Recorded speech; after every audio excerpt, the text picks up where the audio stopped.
Well, good morning, everyone. We're TFP back here for another discussion this week. This week it's on winter planning, primarily for those pools that don't close for the winter. In other words, you keep the water pump moving, operating, you manage the chemistry, etc. We do plan on having a normal winterizing video later here this summer, before the end of summer. But for right now, joining me are Pat, also known as Texas Splash on the forum, and Lee, also known as Lebo on the forum. So we are going to go forward with that, and those two gentlemen have all the experience in this. Since I live in the land of, if someone says freeze, it's an appliance. So we want to let them move forward. So starting off here, I guess the key is what are owners, what's an owner's goal of managing their winter planning? Go ahead, Pat, if you would jump in there. Yeah, sure.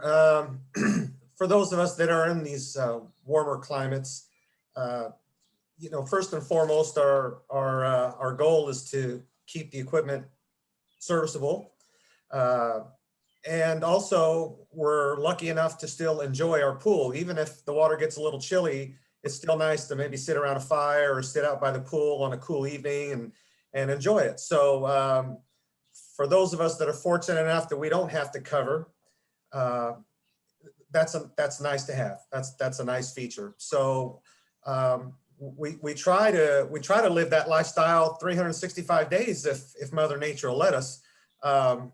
As we experienced last February of 21, that changed a little bit with the winter storm, but that's the main goal, is just to keep the pool open, keep all the equipment serviceable, and also it helps to keep it clean, because we're not shutting it down, so we can kind of stay on top of the anything that might get in the water as well.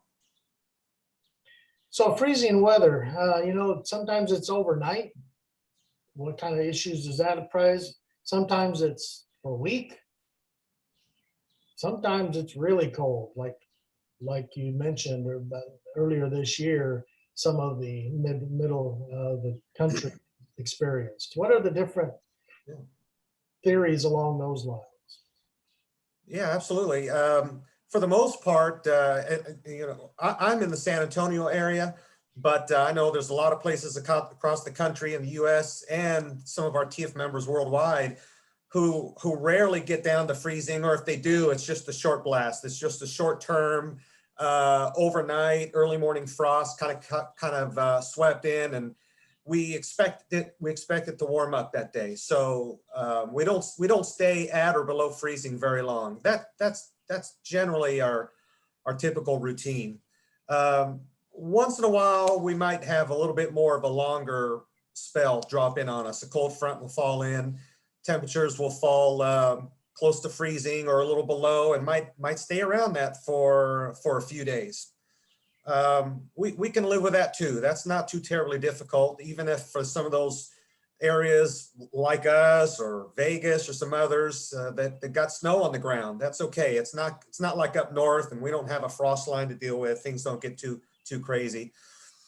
And then we have the kind of unusual, bizarre circumstances like what happened in February of 21, where we had that winter storm come down, and that whipped down on us to where, at least for us, unlike our northern counterparts, for us down south, when we have winter temperatures that remain in the single digits, remain in the teens for 4 or 5 days or longer, for our area, that has serious consequences.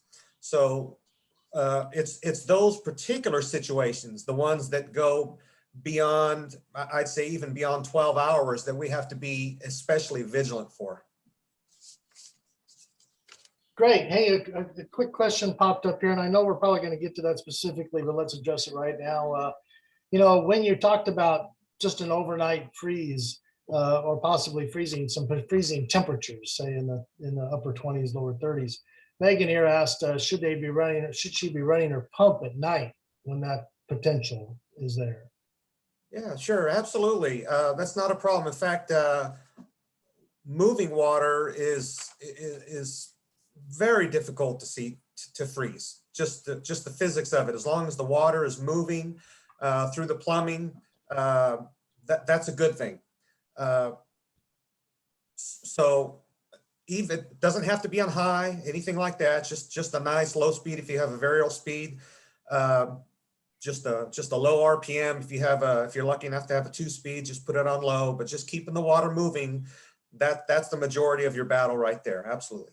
Right, and understand that nearly all that I know of variable speed motors today, variable speed pumps and motors have a freeze system in it. So basically, if it gets below about 40 degrees Fahrenheit, they turn on. Some would say that's to save the pump. Actually, it's to save the electronics. As they say, that's it. The electronics need to be kept warm, and so that's part of what they use that for now. If you have a basic single speed pump, some timers have a freeze protect system. Right. So understand, you need to understand your system. And that leads us to the next couple items that we were going to discuss here. First off is what are some of the potential damage factors? What kind of things can be damaged through this process? And Lee, maybe you can help us understand some of those items. For the most part, some of the biggest ones are just going to be your above ground plumbing, any pipes that stick up above the ground. That's usually your biggest concern. From there, you kind of start going to the top down. You'll have to look at your heaters, the plumbing inside of the heaters, especially if there's anything copper, your filters, your pumps. Worst case scenario, like Pat was saying, you hit that solid freeze for long term and it's filled with water. I've seen pictures from this last storm that went through in February where literally the filter just cracked in half. And especially down south, it is fairly rare, but it can happen. Start going below ground. In theory, down there, it could happen, but you're really going to take it's going to take something special to do something below the ground. Right. Go ahead, Pat, any comments? Yeah, I'd just also add too that while I agree with Lee, the primary focus is going to be at the equipment pad. Everything above there, a pool owner is going to want to be extremely vigilant. But don't neglect some of your auxiliary items around the pool too, your waterfall, scuppers, spillways, anything like that, because those have historically been trouble areas as well, because when you think about it, you're used to running your waterfall all year long, and it develops pockets in between the stone and the mortar and different things. That water settles in there, or even from a rain earlier that day, and then you have that freezing temperature drop in on you, and you wake up the next day and you've got cracked stone, cracked features, and so also take a look around those type of things as well. Great. So, the main thrust of this discussion, as you guys pointed out to me earlier, was the planning part.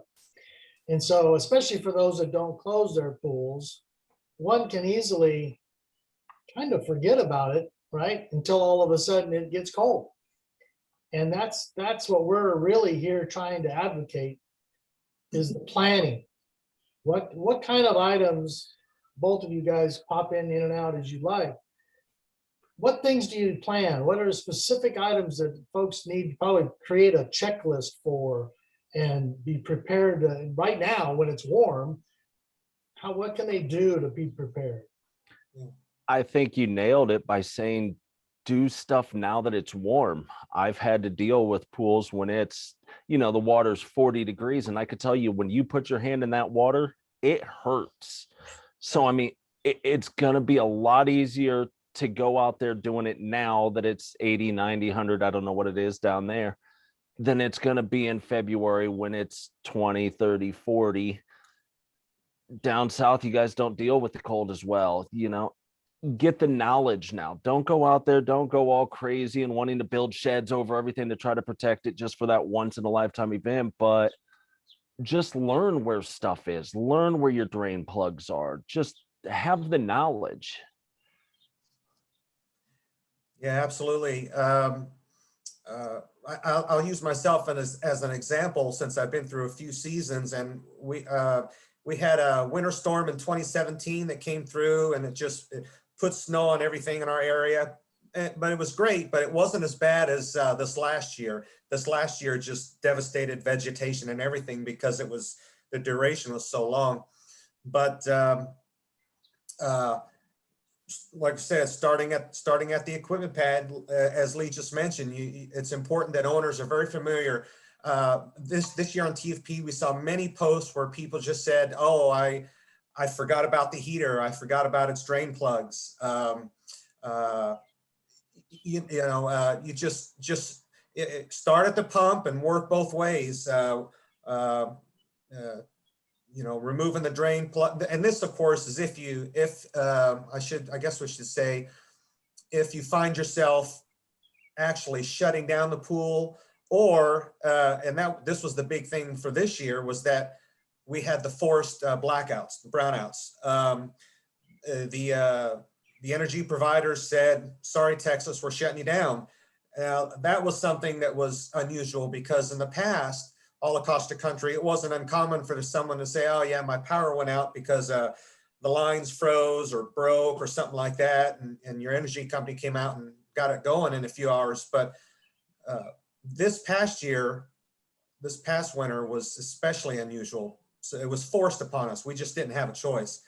So uh, you have to also keep that in mind as much as we'd ideally like to keep the water moving.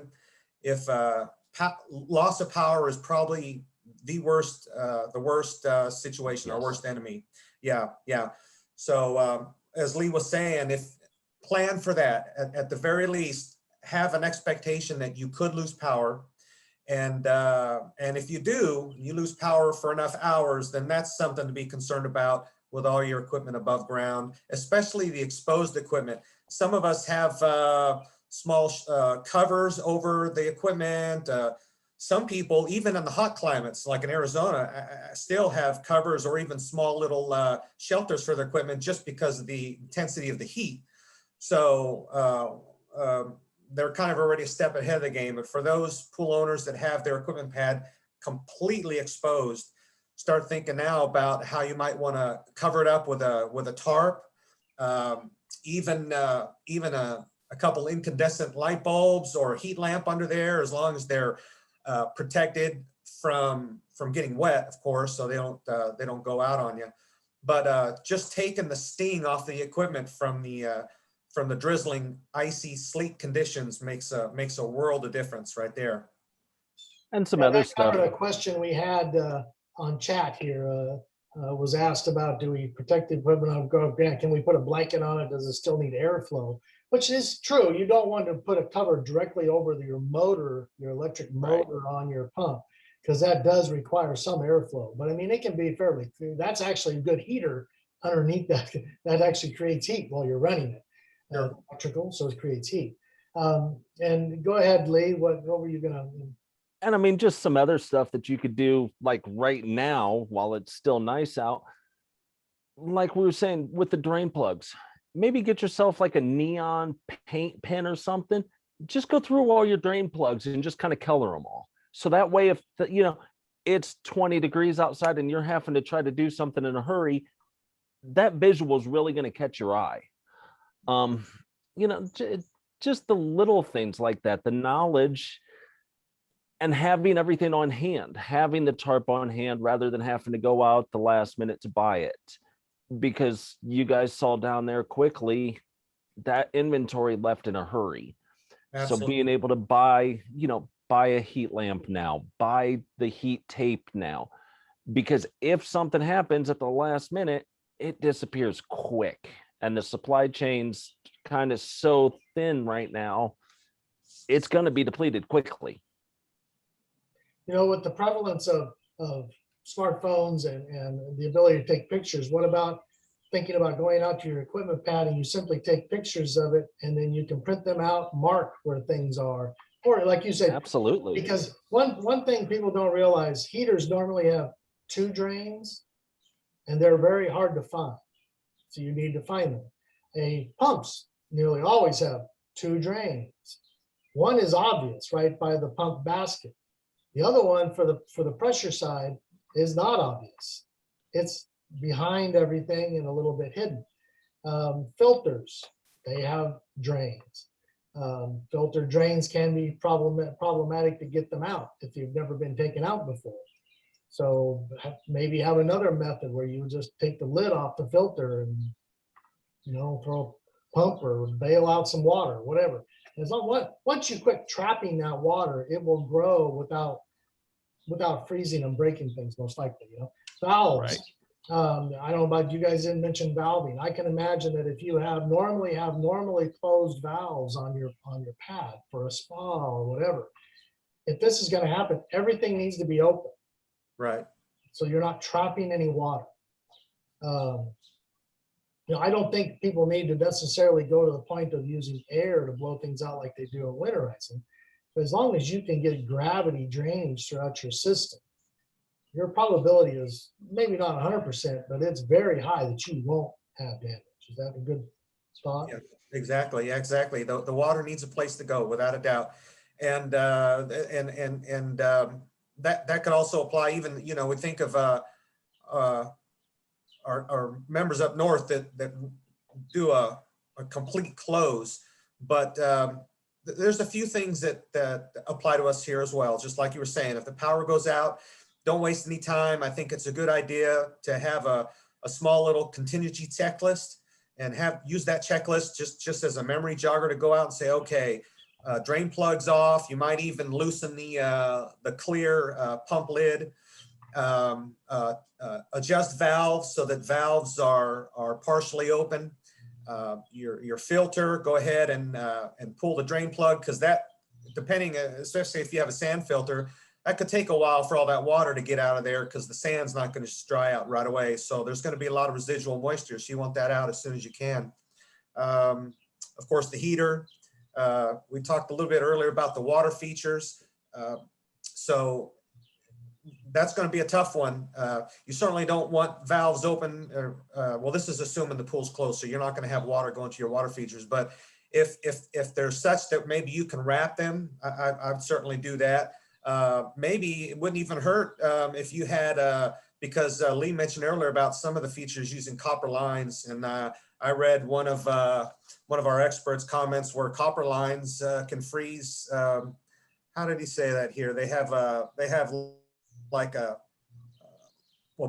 they have a 2,000 times more freeze time difference than PVC. So copper of course going to absorb that cold air. So maybe even some of those type of things, just a little bit of pool antifreeze or something in there, just to get you. That's it, especially if it's one of these extended, unusual cold spells, something like that. Yeah.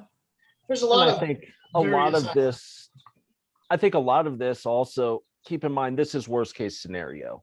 This is the repeat of that once in a lifetime storm where you're without power. It's going to be 2-3 days, really cold. A lot of the times you may not see that, but it's always best to prepare for the worst, and then you could adjust from there. Because, Marty, like you said, having a smartphone, taking some pictures out there, labeling everything, throw it in a, storage somewhere in the cloud. That's a great idea to do it. That way it's ready. Yeah.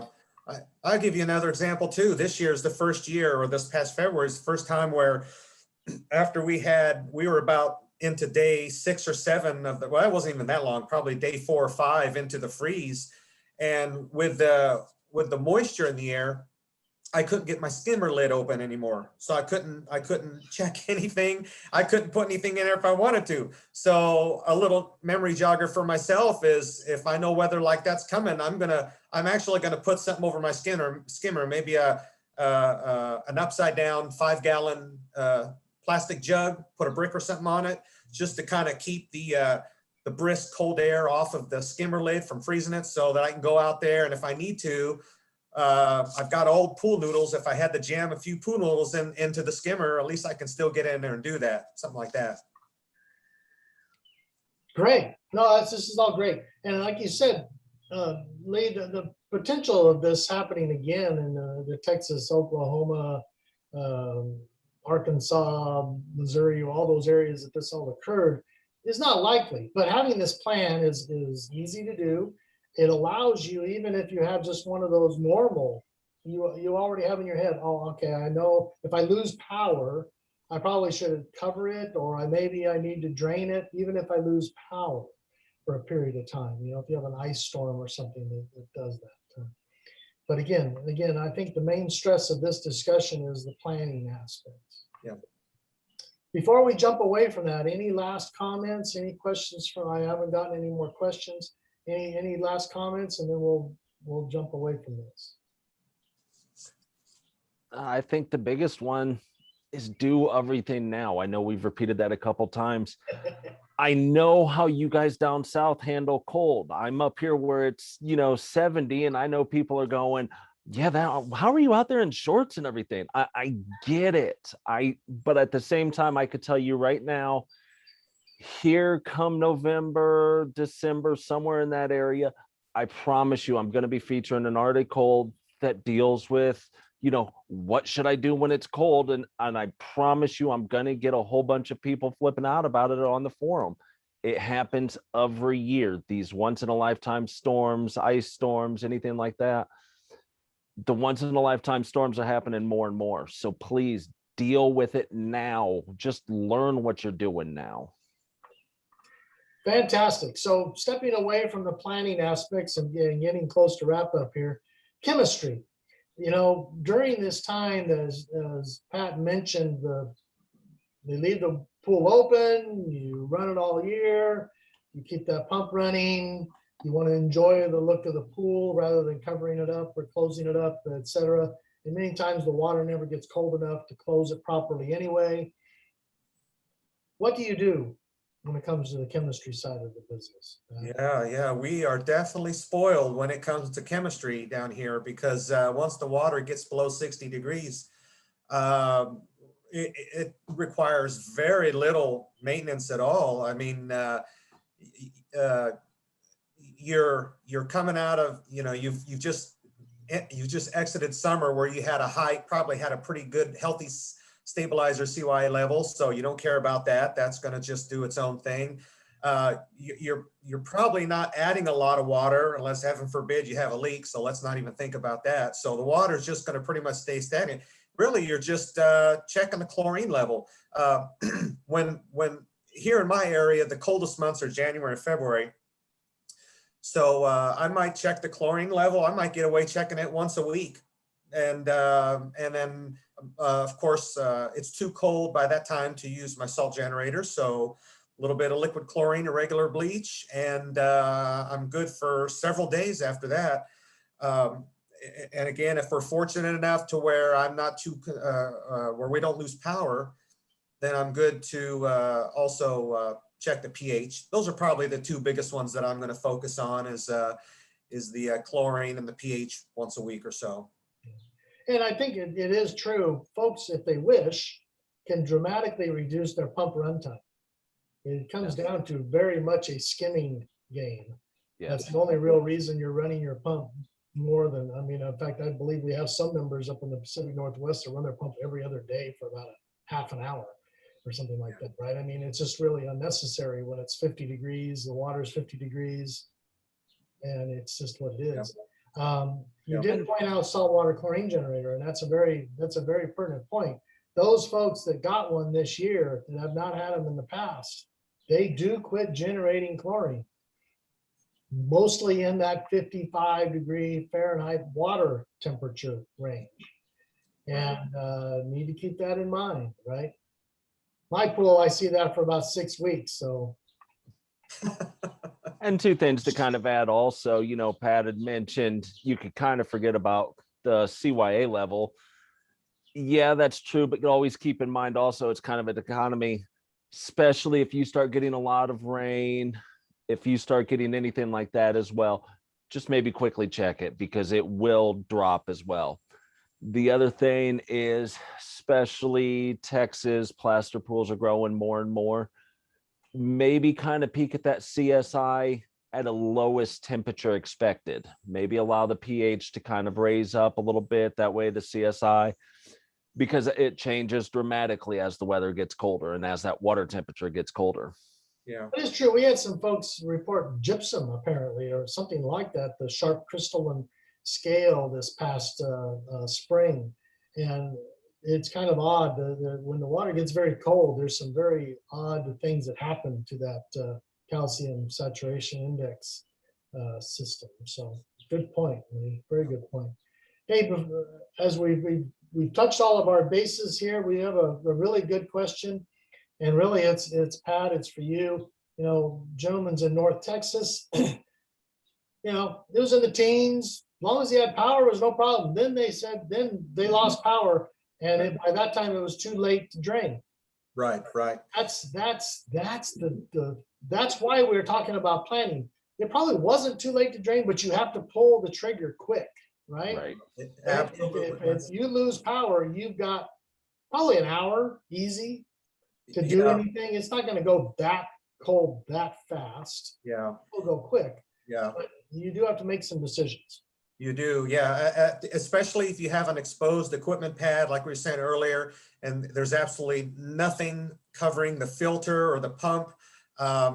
When they were pushing those blackouts, and you might be without power for 5 or 6 hours. That's all the time it took for things to start swelling. So that's why we were saying earlier, when we hope, trust your weatherman, right? But if we're in the ballpark and we know that something severe is coming down and dipping down into our area, have the tarp ready, and at least to take this immediate sting off the equipment. If the power goes out at 2 a.m. and you're asleep, well, maybe you'll buy enough time to where you can go out there in the morning and pull the plugs. But you're right, Marty. The sooner you can do it and get the water out of there, the better. Yeah, absolutely. Would it not be one part of this planning would be on this cheat sheet or planning document or whatever else someone uses? Wouldn't it say that if the forecast calls for more than a couple days of well below freezing temperatures, it might just be proactively, you just go drain the system up? I mean, you're not going to have any problem with algae. You're not going to have any problem with any of those items. Yeah. Proactively go do it. I mean, even if, so what? It didn't need to be done. Yeah. It's going to take a person a half an hour at Yeah. topside. Oh yeah, Absolutely.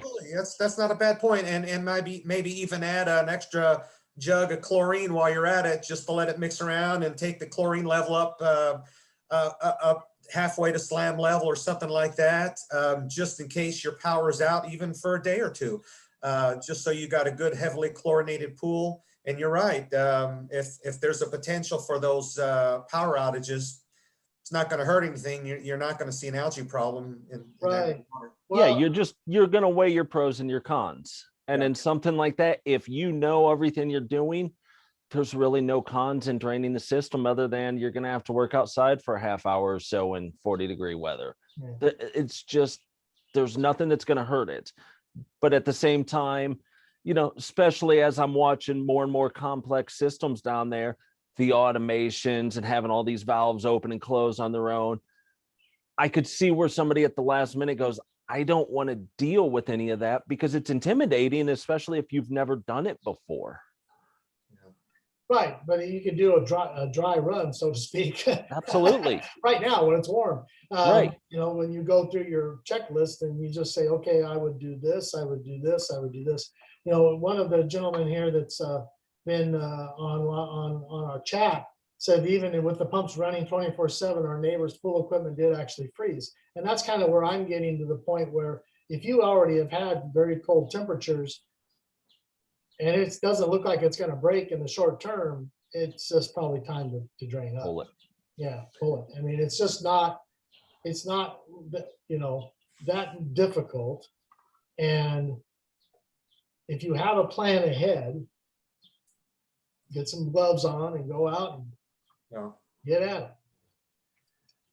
Well, I've never had problems with a line rupturing, but every right around December, when I know the cold stuff's about to come in, at least cold for us, I go out to the local hardware store and I buy the kind of foil insulation. It comes in a roll. It's about like 2 feet wide, and it looks like kind of a foil insulation like you would put inside a garage door or something like that. It's maybe about a 1/4 inch thick. I'll take that, I'll trim it up, and I'll wrap it around all my exposed pipes. And in fact, I've just been kind of, here it is, July 31st, and I still got it out there. I just figured, well, it'll protect the pipes from the sun now. I just leave it. And but I have my pipes wrapped, and then I'll put something over my valves, and then I'll take just a regular plastic tarp that you get at Walmart or somewhere, and I'll throw that over my equipment pad, and knock on wood, I haven't had a problem yet, so, and I keep my pump on low and it still does fine. Now, when we had the power go out, then I got a little nervous. But I had everything covered, and so I did okay. But our counterparts up at in Dallas and some other areas didn't fare so well. So I can understand the concern. Yeah. And at the same time, if you've got everything warmed up like that, you've already bought yourself some extra time as opposed to your neighbor who may not have done anything. Sure. So the other thing I could maybe toss out there, Pat, is they do have like some heat tape. So you wrap it around, or heat wire, you wrap it around your plumbing. Yeah. Maybe just set that up, automation, home automation, smart plugs, all that sort of stuff. It's becoming cheaper and cheaper. You could buy one of those little smart plugs now for like $20. Hook it up, set up like a series shortcut or something where it tests every day. I've got one, we've got a bathroom downstairs where it's built over a crawl space. They ran some plumbing through, and every year we would have problems with it freezing. I wrapped it with that, set up a little heat lamp out there, set up a smart, plug. Every morning at midnight, it tests it, checks the weather outside. If it's above, 15 degrees, it does nothing. If it's below 15 degrees here, it'll automatically turn on for a couple hours. So just having all that stuff ready now is going to buy you time whenever something bad happens. Another question popped up here, and I think we're not advocating draining and winterizing the entire pool system like they do up north. Almost anywhere in Texas that I know of, Texas in that general latitude all the way across, whether it be Arkansas or Louisiana, Georgia, all those kind of places, winterizing properly and if you can cover it, I suppose might work, but we have to be careful with that because the water can warm up well above 60 degrees pretty quickly, and you can end up having an algae situation. So I think with proper planning, there's really not a big reason to completely winterize and spend the money on a cover or draining the pool and all those kind of things. So. And the other place there is you do want to be mindful, though, to protect the pool itself, is especially watch around the outside, especially if you have tile or something. We saw a couple of them freezing where it expands outward and pop the tile. It might not be a bad idea if that's the case to go out there, make sure you're brushing the pool manually every now and then, because even that motion of you brushing the pool, it's going to help move the water around and it's going to slow things down a little bit. All right. Well, any other items you guys believe we should speak about? I don't have any more questions popping up here. So I think this is a really good short discussion about this item. I think, again, we need to stress to folks that planning is the main objective here, and you may never have to do any of these things, but if you do, you'll have a plan. So again, I want to appreciate you two spending some time with us. I will end it here and thank those that came in, and we'll have this recording up on the site here in a little while.